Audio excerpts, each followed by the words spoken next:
Mark. Yo. Hey. Yeah, hey, my friend was on yesterday. He was asking you about Donatism. And we had talked a little bit about that afterward. Yeah. Oh, you can hear me? Okay. And he wanted me to come on and talk with you. So here I am. About as far as, like rebaptism within the Orthodox Church. Okay. So, yeah, I wouldn't necessarily go all out and just say Orthodox or Donatists, right? Because I think a little of the nuance was lost there when he came on and was talking about that. So let's just make this really clear. So if I go to Athanasius in his Festal Letters and he says that the Eucharist eaten outside of the church, the Orthodox Church or communion, is a dead meal and doesn't give you any grace, is that Donatism? Not necessarily. So wouldn't it all depend on the validity of the apostolic succession and the holy orders of the priests who are consecrating that Eucharist? Well, obviously they have holy orders if they have the attempt to have the divine liturgy outside the church. Okay. So then it comes down to whether or not it's devoid of grace, right? Well, what it comes down to is that you have a mistaken idea as to what Donatism is. And so this is because a lot of times that people hear about the Orthodox view, they think that it's Donatist because it tends to say that sacraments outside of the Orthodox Church are graceless. That's not Donatism. Donatism precisely is the efficacy of the sacraments depends on the worthiness of the minister. And so in other words, any sin that a minister might commit, including having a dirty thought at the point of your baptism, would invalidate your baptism. That's Donatism. Orthodox sacramentology is more precise, that we're not saying that the sins of the priest have anything to do with whether or not your baptism is gracious per se. We're saying that certain things are necessary as presuppositions to have an Orthodox sacrament, and one of those things is the Orthodox faith. That's where we differ with the Augustinian position of ex opere operato, which says that even if you lose the faith, or even if you're an atheist or a Satanist, you can still perform certain rituals and rites such as baptism. Or the Roman Catholic position that if I get ordained and that day become a Satanist for the rest of my life, I can still confect the Eucharist and blaspheme it as a Satanist. We think that's absurd, and we are not Donatists because we're consistent in saying that that's an absurd position. Okay, so then in that case then, so would you say that all out, like, let's just use Roman Catholic because that's an easy example, right? So would you say that all baptisms within the Roman Catholic Church are devoid of grace? Yes. Okay, so then wouldn't that mean then that there's vast amounts of converts within like the Russian Orthodox Church and certain dioceses of the OCA where you just have unbaptized converts because they're accepting converts in? No, because I believe that when they're received into the church, whatever defects are lacking are made up for by their reception into the church. So I don't believe that God is a legalistic bean counter. It's the Roman Catholic view that actually believes it's the Augustinian position that makes God into this absurd legalist, because if you don't say the words correctly in the Roman Catholic position, it's all invalidated. That's the legalistic position, not our position. Okay. Have you seen the recent Arizona story about the priest who his entire diocese for the last 30 years are all invalid because he said the wrong words? No, I haven't. Okay, it's a very famous, popular Roman Catholic story going around for the last few years in Arizona. Go look it up. That's legalism. The idea that God requires an atheist or a Muslim to baptize me, that's legalism. That's your position. I'm not Catholic, and I'm more exploring this and trying to. Okay, I thought you were Roman Catholic. My mistake. No, I'm not Catholic. I'm discerning denominations right now. Like I'm more convinced of Anglicanism, but like I'm not fully decided on any one thing. But Anglicanism? Yeah, I mean, so yeah. You want a good trans bishop? Is that what you want? Well, I mean, obviously 80% of the Anglican community. Well, I'm not going to come on and like argue Anglicanism at the moment because I haven't even, like I said, I haven't even landed on one. And my friend Moore wanted me to come on and talk with you about the Donatism thing. Okay. But just to make sure that I understand what you're saying correctly, so essentially it doesn't really matter whether or not someone's baptized or not coming back into coming into the Orthodox Church. No, they should be baptized. I didn't say it doesn't matter. I said that they should be baptized if there was a situation where It was totally out of accord. The ritual wasn't even done correctly. It's in the Orthodox Church. It's to be determined on a local basis by the local episcopate. Now, not every local episcopate in the Orthodox Church, unfortunately, does this in a proper, faithful way. Sometimes they're ecumenists, sometimes they're lazy. But the point is that it's not. Ironically, our position is not the one that's rigid and rigorous. Our position is the one that's actually flexible. It's the Roman Catholic legalist position of ex opere operato that's the real source of the problems here. Our position, I think, is perfectly reasonable. It's supposed to be left up to the bishop to determine. But a lot of times, what complicates this is that modern day post Novus Ordo Catholicism has gone so far from what's even remotely traditional.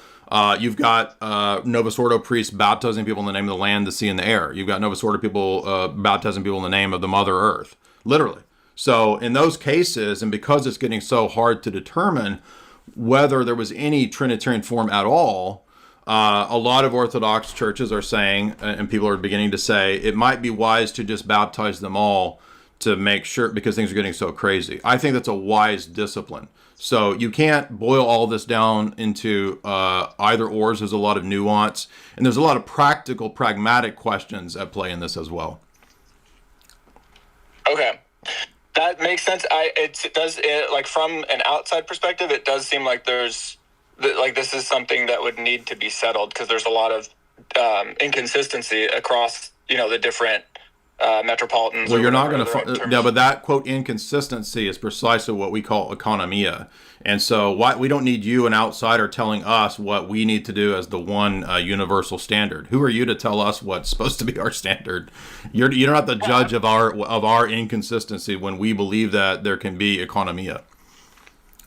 Okay, I mean, that's valid. Do you think you're going to find that consistency in Anglicanism?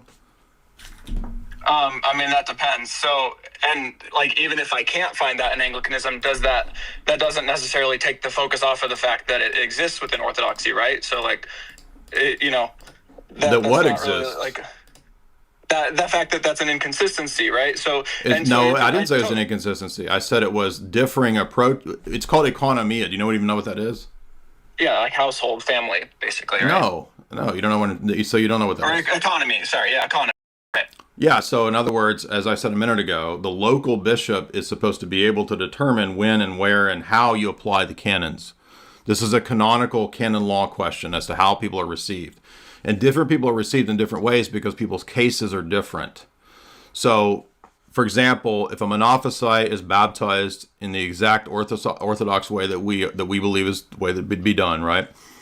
If that monophysite person renounces their heresy, many bishops can and have decided to receive them without rebaptizing or, quote, baptizing them. Because if the ritual is done correctly, then what's the impediment is the heresy. Once the heresy is removed, the baptism becomes efficacious when they join the church. Okay. So then that is where you have an entire, an entire church within Orthodoxy. I don't know what the exact correct term for that is, but, you have the Russian Orthodox. You're talking about jurisdictions. Okay. When you have a specific jurisdiction that, with a broad brush says we recognize Roman Catholic holy orders, and so they don't practice, they don't baptize converts from Catholicism. You're missing the point, though. Recognizing does not necessarily say that those things are gracious. It's saying that the ritual is done correctly, and when they join the Orthodox Church, the impediments to the grace are removed. By the way, did you know that's actually the Augustinian position? So even though we disagree about ex opere operato, nobody in the modern Roman Catholic or Protestant world or Anglican world actually follows the Augustinian position, which we are actually on this point closer to, which says that the impediment to the grace is the heresy. So even though Augustine believes that there's valid baptisms and even gracious baptisms outside the church, if you persist in the heresy, it doesn't get you anywhere. So we're actually closer to the Augustinian position on that point than anyone else is. Yeah, and that much makes sense. So because I get, so you're confusing different jurisdictions having decentralized different approaches to as if there's theological error and confusion everywhere. Well, then maybe help me parse through this then, because the whole thing is that, so I get the fact that, the grace becomes efficacious or whatever the exact particular language you used was there, when they come in, and, it seems like the standard way of receiving heretics is confession, absolution, right? You accept them in, and no, that's not true. So you don't know the canon law, the ancient canons. The canons of the Sixth Council, for example, give us different strictures and different approaches to different heretics depending upon their case. So this is why it's a canon law issue. It's very complex at times because of all the different sects. This wouldn't be complex if we didn't have 1,000 different crazy heresies doing all kinds of crazy stuff. And if we didn't have nuanced, complex issues in people's lives and in church history. So again, the Orthodox position is flexible on how to receive converts and heretics and schismatics from any different group. And if we take in a Roman Catholic and the bishops determine that they don't have to be whatever because the rituals were done correctly or whatever, that does not say or necessitate we're saying that they had the grace that whole time. It just simply means that the ritual is done correctly, it does not need to be redone, and the impediment to the grace is now removed. Yeah, I get that, and I don't want to come across like I understand the position that it would be nuanced and you take it on a case-by-case basis. It's a tenable. Like I totally. Do you know what canon law is? Yes. Okay, yeah, so Orthodox canon law is different from Roman Catholic canon law, and it's different from Anglican canon law. And so because it's nuanced and complex, and it goes back through all the 7 ecumenical councils and all the different canons that they have about the reception of heretics, there's a lot of confusion about different heretical groups. That's the source of confusion, is all these heretics.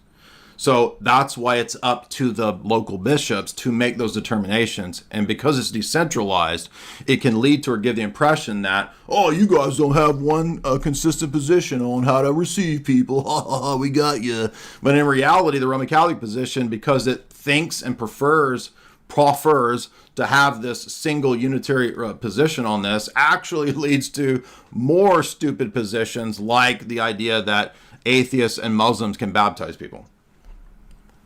Yeah, I guess I think my underlying point might be getting lost here then, or maybe. Okay, go ahead. Explain. Then tell me what your underlying point is.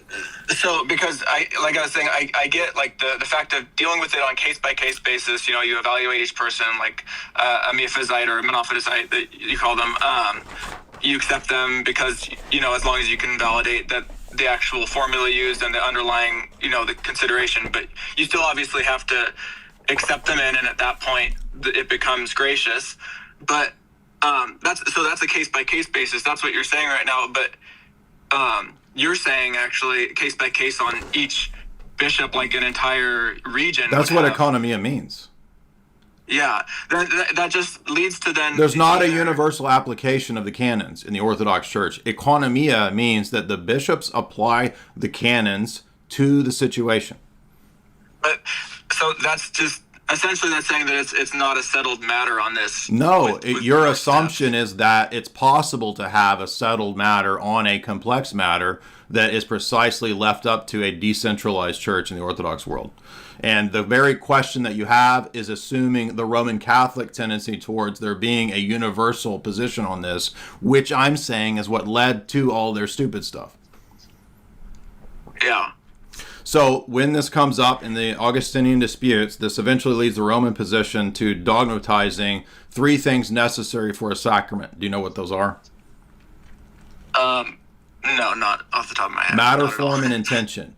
So that means that anytime matter, form, and intention are there, you have the genuine celebration of the sacrament and the grace. That's why it leads to the position that because baptism is necessary, if I don't have a Roman Catholic or even an Orthodox person around, if I want to become a Catholic, I can go to an atheist and I can get the atheist to baptize me. This is because of the seeking for a universal resolution to a complex issue that's economia.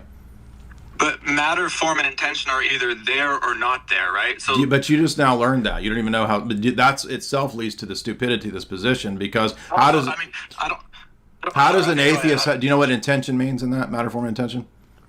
Yeah, like what? Did you actually have, you know, intending to properly perform the sacrament? Did you have the proper understanding of, you know, like a Mormon might say Father, Son, and Holy Ghost, but they don't actually mean a true Trinitarian form. Is that what that's? Well, correct? It's not even that because they realize that an atheist is not going to have the intention of true belief in the Trinity. And so what the Roman Catholic Church dogmatized was the intention to do what the church does, which is retarded. But so in other words, if an atheist, so now if I'm going to get baptized by an atheist, all I need the atheist to do is to baptize me in the form of the Trinity, for him to intend to do what the church does. And this is absurd. And that's why I didn't include. I tried to include, a more digestible example than an atheist, obviously, because I don't think an atheist could give a proper baptism. But so let's make it. The reason I brought that up was to say that the idea that you can have a universal answer to these types of church law questions is precisely what led to the definition of matter, form, and intention, and trying to give a scientific universal definition of when a sacrament is practiced. That's my point. Okay. I don't want to take up too much time here, so I'll just try and get even more specific just for one last example and see if we can get anywhere with this. But I mean, obviously, we're going to end up with, you have your opinion, I have mine, and maybe I'll learn something that I didn't realize here. But well, I mean, I'm also going to demonstrate that what you're saying is false. I'm happy to do that too. That's totally fine. I mean, if you can't, that's awesome. I mean, I care about the truth, obviously. So well, then why would you be attracted to Anglicanism? Let's get to that in a minute, but go ahead with what you're saying. Okay, we can totally get to that. So let's get really microscopic here. Let's say an individual priest baptizes two people. One of those people goes and joins the Greek Orthodox Church. The other one joins the OCA. The OCA does not rebaptize him. I think they do case by case. They're not broad strokes as much. But and the Greek Orthodox, I think they rebaptize all Catholics, right? I could be wrong on that. I already said that the grace of God makes up for whatever's lacking. Pretty much all Orthodox people are going to say that, even if you're a reader. So then there is something that could be lacking in how converts are being received into the Orthodox Church. I already said that you can have liberal ecumenist bishops who do not operate faithfully, but that's a different question from whether there's economia. So in other words, can economia be abused? Absolutely, of course. Okay. So then, I mean, that's essentially that's what. I mean, this isn't like the biggest thing that would scandalize me from Orthodoxy, but I would say this is something that's scandalous from. I know you don't care too much what someone on the outside would say about that, but just from trying to be honest about that is something that does seem to scandalize some people on the outside. But I get there has to be nuance. I totally respect that. But what I'm saying is this is a singular priest baptizes these two people. One area they declare, yes, that, his, it was properly administered. So they accept this person in with chrismation and, it becomes gracious at that point. The other person is rebaptized, is either the baptism was valid or it wasn't, right? Or not valid. You don't want to use valid. Either it was correctly given. No, I don't have a problem with valid. Right? It's just that valid is ambiguous because sometimes people think that necessitates that it also possesses the grace. Okay, so it was either valid or it wasn't, and in one case it's taken to be valid, and the other it isn't. So obviously, God is he's going to have grace with. An individual priest or bishop is going to, we can't have perfect knowledge of whether or not someone received the sacrament properly. My concern is when you have an entire jurisdiction with a sweeping, yes, they're valid, or no, they're not valid. And then there's also ones, the nuanced position seems the most tenable. And it just, from the outside, it seems like that is a pretty important thing to be able to settle is how you receive converts, even if that's a case-by-case basis. Well, I mean, if you know the history of the church, you'll know that the church, in many controversies or in disputed issues, many different jurisdictions will take different sides and different positions and institute different policies. So what? How does that? But then if it's a big enough issue, then an ecumenical council is gathered so that it can be settled. If it's a big enough issue, yeah. But I mean, we've had the flexibility about the reception of converts for a long time.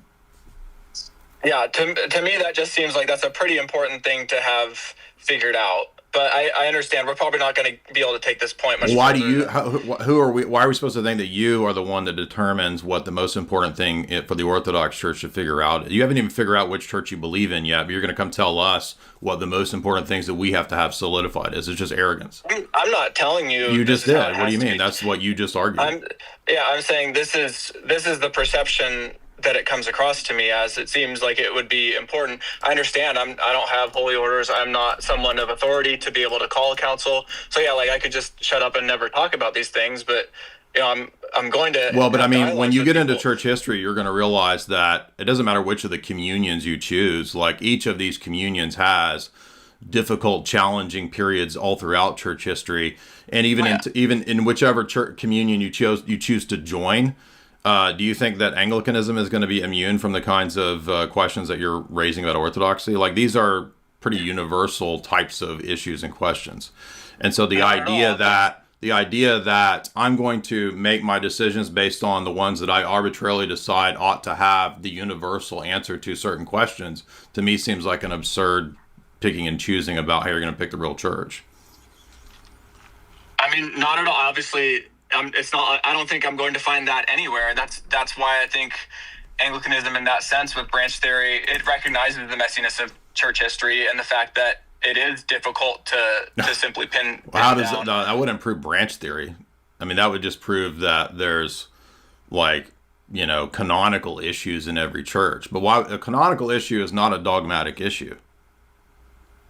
Yeah, well, because it hasn't been turned into dogma yet. So well, no, I would say that maybe, but like the dogmas of the church in their creedal sense have already been solidified, and that's why it's easy to demonstrate that the Anglican Church does not teach what was solidified in the first 7 centuries.